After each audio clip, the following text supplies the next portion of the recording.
Hi guys, it's Michelle, and today's video is going to be all about different conspiracy theories that turned out to be true. I, for some reason, have never done this video before because I think when I find out that conspiracy theories are no longer conspiracies and are facts, I just like to ignore it, you know? It's funny the type of content that I do on my channel because I actually am afraid of literally everything.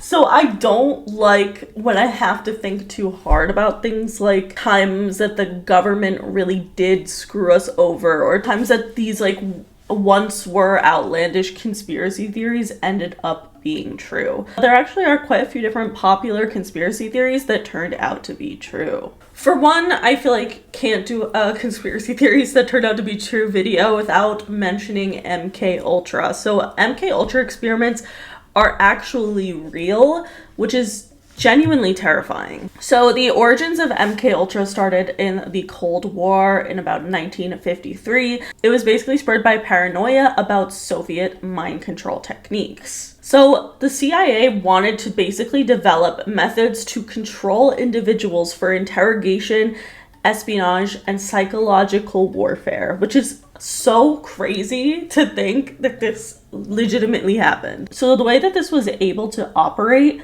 was that the program basically had to do this under extreme secrecy, of course, and they used funding funneled through front organizations like universities and private research institutions. Basically, the CIA dosed different participants with LSD without their consent. This was just like, they just did that. And a lot of them led to psychosis, paranoia, and in some cases, suicide. Basically, these experiments were justified as efforts to see if LSD could break a person's will, and also to see if they could create a controllable candidate.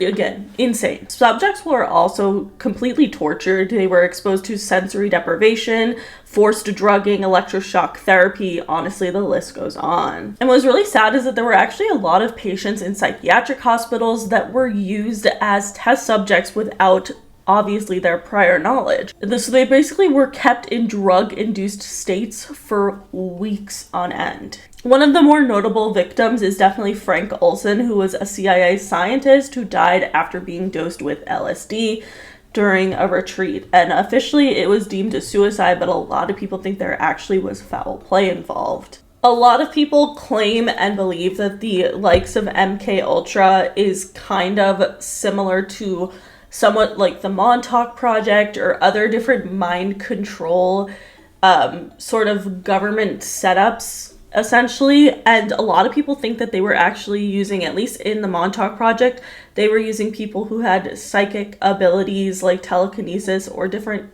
other powers.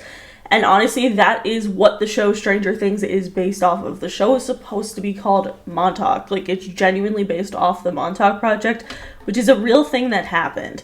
And that's pretty insane, but essentially MKUltra obviously has inspired countless different conspiracy theories about why exactly the government wanted to erase our memories. Like, that's kind of concerning. And it definitely makes you wonder if they were successful in other ways that we just never found out about. And honestly, they probably were, which is fucking terrifying. And this didn't just happen in the US, this also happened in Canada.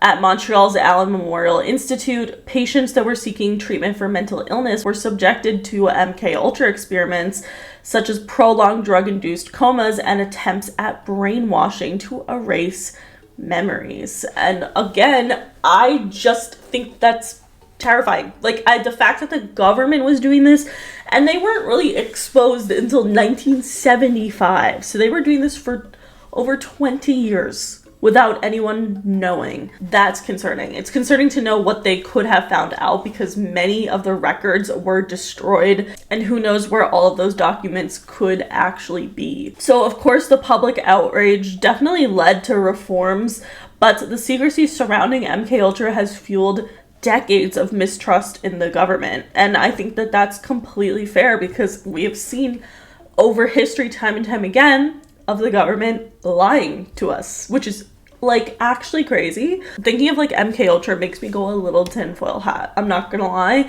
because it's just so scary that this was happening in 1975.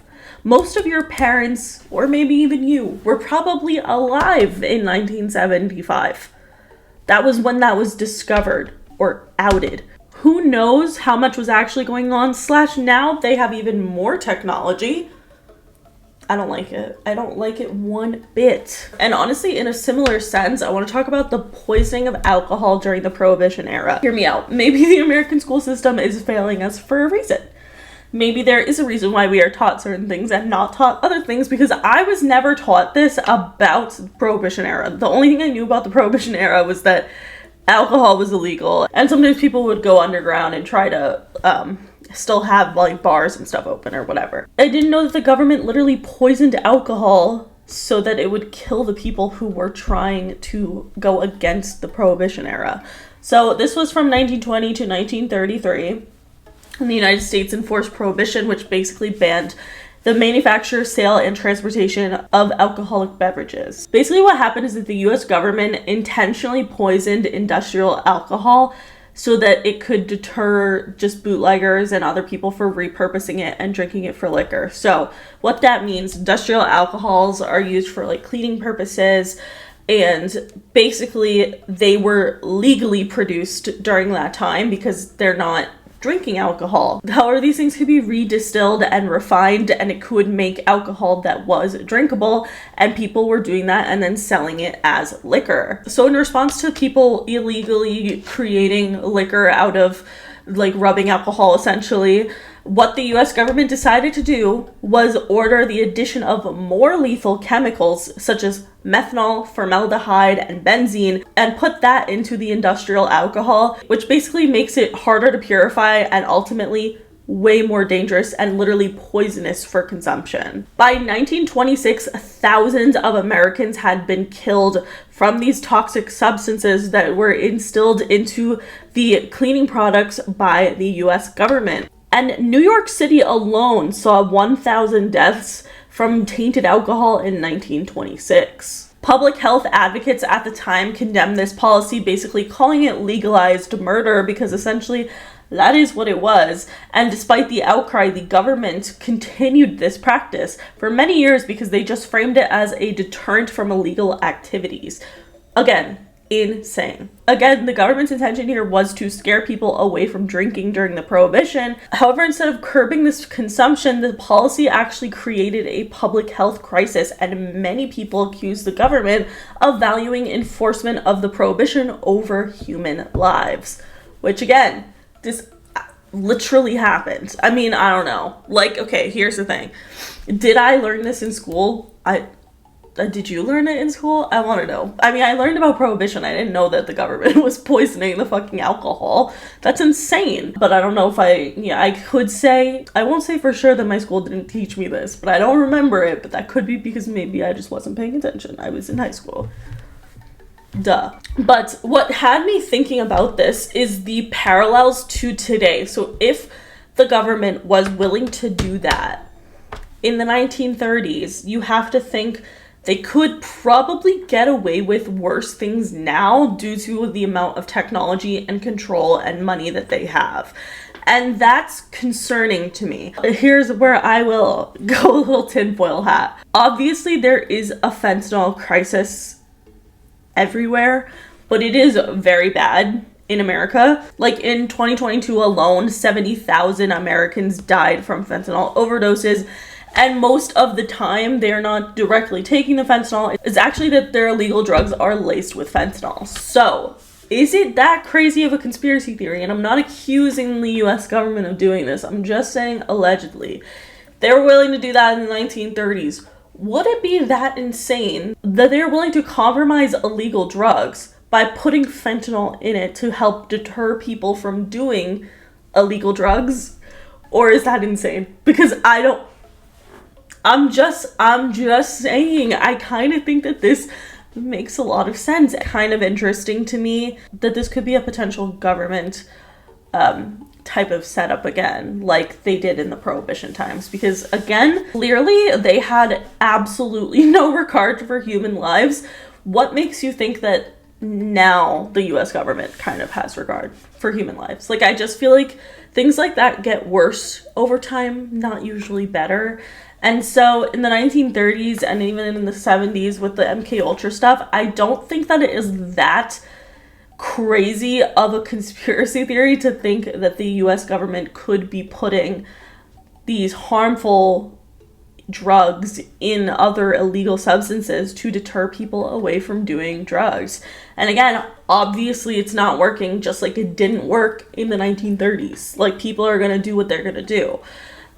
So at this point, it's just killing people, which is scary, but this is like, this is such an interesting theory, and I'm not saying I think the government is putting fentanyl in illegal drugs. I'm just saying it's a theory. All right, the next conspiracy theory that I want to talk about that actually happened was, again, during the Cold War. The US government launched an effort that was basically called the Gaydar Surveillance Program. Essentially, the US government launched a covert effort to identify and purge LGBTQ individuals from federal employment based on the belief that they were security risks. So that's insane. It was called the Lavender Scare, which essentially began in the late 1940s when homosexuality was equated with moral weakness and was susceptible to blackmail because it was like you didn't want to be outed during this period of time. Government agencies, specifically the FBI, basically developed different methods to detect homosexuality, and the techniques ranged from monitoring personal habits to relying on stereotypes, such as how someone is dressed and how they behave. Polygraph tests were also used to interrogate individuals about their sexual orientation, which is actually just fucking nuts. Like, I understand this is the 1940s, but the 1940s and 50s, like, that's not that long ago. Like, the fact that this was happening is insane. The FBI and other agencies also surveilled different individuals and tracked their social circles and even infiltrated LGBTQ plus communities. And again, from the 1950s to the 1970s, thousands of government employees were fired or forced to resign due to their perceived or actual sexual orientation. So even if you were perceived as gay and you weren't, or weren't admitting it, you could get fired. Like, literally crazy. I mean, I know some places this is still happening. Obviously, not to this extent in this country, but in other places, that's terrifying. It is very interesting to look back on the US government and the way that they were acting at this time and knowing how much they wanted to control us.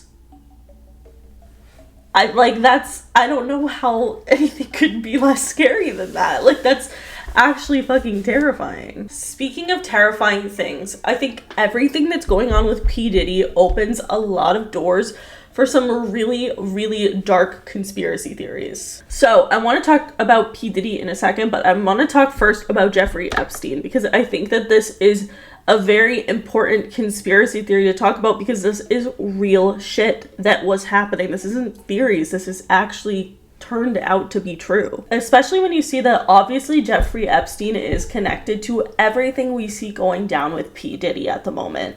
I think the cases are very similar, of course, in different ways, but I'm sure we're going to learn more as the P. Diddy cases unfold.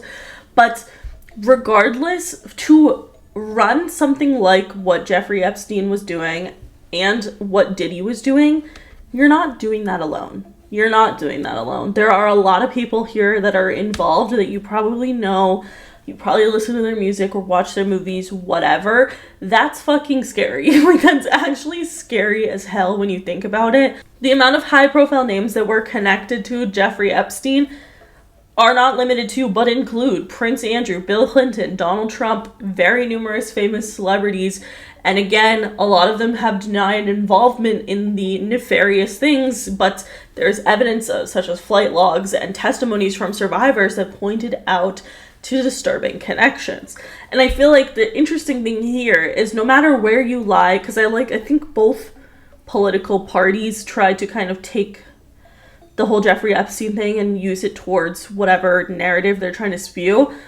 But, like, regardless of how you look at it, there are people from both sides of the government spectrum who were involved in this. Like, it goes beyond party lines, and I do think that a lot of this stuff does. It's clear the government maybe has an overall goal to control us, and I don't like that. I don't like thinking about it. It scares me. Of course, some of the biggest conspiracy theories when it comes to Jeffrey Epstein is obviously in 2019, he passed away in a New York prison, and it was officially ruled as suicide, but a lot of people, I don't actually know anyone who believes that he actually committed suicide. Even my most, like, non-conspiracy related people in my life still believe that Jeffrey Epstein did not kill himself. And I think that that's the general consensus. So it is pretty scary that that was able to be covered up, because obviously the security guards or the police must have been paid off if that were to occur, allegedly. And what I'm saying here is that basically the security footage went missing.